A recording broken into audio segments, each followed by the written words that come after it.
Halo sobat fisika mania. Di sini saya akan membahas soal yang berkaitan tentang hukum Newton pada gerak. Nah, soalnya yaitu dua beban K 60 Newton dan L 20 Newton. Nah, dihubungkan dengan tali dan ikat pada sebuah katrol seperti pada gambar. Nah, di gambarnya. Berarti ini K, ini L. Nah, jadi pada beban yang tergantung pasti ada yang namanya gaya berat. Berarti ini gaya berat WK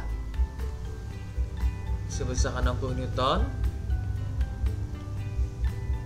Sedangkan ini gaya berat WL sebesar ini 20 Newton. 20 Newton. Nah, jika percepatan gravitasi bumi 10, berarti gravitasi itu anggap 10 meter per sekon kuadrat. Percepatan kedua benda pada sistem tersebut adalah yang ditanya adalah percepatan sistemnya berapa. Nah, kalau dua benda ini digantung, berarti secara logika ini pergerakannya ke arah sini. Nah, ke arah beban yang K, karena beban pada K itu lebih berat. Nah, secara logikanya berarti arah percepatannya ke arah K. Berarti K, beban pada K positif, beban pada L itu negatif. Nah, pokoknya searah gerakan berarti yang positif berlawan arah gerakan itu negatif. Nah, karena bergerak kita menggunakan hukum 2 Newton. Hukum 2 Newton yaitu sigma F sama dengan sigma M dikali A.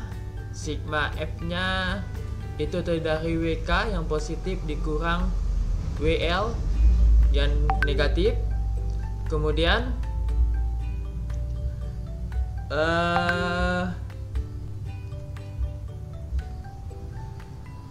sigma M-nya, nah sigma M-nya berarti terdiri dari massa dari K ditambah massa dari L dikali A.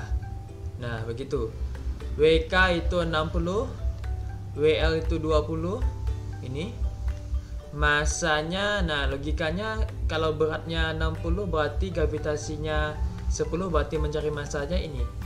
Nah, kita tahu kan W sama dengan massa kali gravitasi. W nya 60, massanya yang kita cari gravitasi 10, berarti massa sama dengan 60 dibagi 10, sehingga massanya itu sama juga dengan 6 kg. Sedangkan ini sama, W sama dengan M kali G. W nya itu 20, massanya yang kita cari gravitasi 10, sehingga massanya yaitu 20 dibagi 10, maka hasilnya 2 kg. Berarti massa K 6, massa L itu 2 dikali A. 6 kurang 20 itu 40, 6 tambah 2 itu 8A, sehingga A sama dengan 40 dibagi 8, maka hasilnya dapat 5 meter per sekon kuadrat. Maka jawabannya adalah A. Nah, begitu. Sekian untuk pembahasan soal kali ini. Jangan lupa lihat video-video pembahasan soal yang lainnya di channel saya Ayeka Sehari dengan salam fisika mania.